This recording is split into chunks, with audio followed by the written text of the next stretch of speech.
تو سیدنا ابو ہریرہ رضی اللہ تعالیٰ فرماتے ہیں کہ نبی کریم صلی اللہ علیہ وسلم نے فرمایا کہ اللہ تعالیٰ فرماتے ہیں ان اللہ قال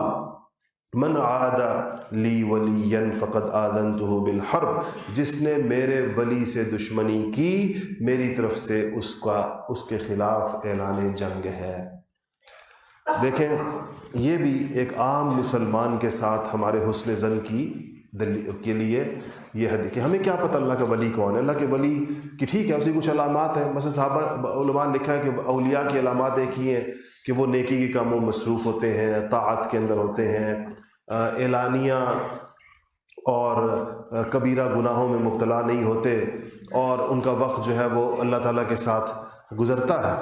تو یہ تو بہت سے اولیاء اللہ ایسے ہوتے ہیں کہ وہ پہچانے نہیں جاتے، وہ عام لوگوں کی شکل میں ہوتے ہیں۔ وہ کوئی موچی بھی ہو سکتا ہے، وہ کوئی دھوبی بھی ہو سکتا ہے، وہ کوئی دکاندار ہو سکتا ہے، وہ کوئی بھی ہو سکتا ہے۔ اس لیے انسان کو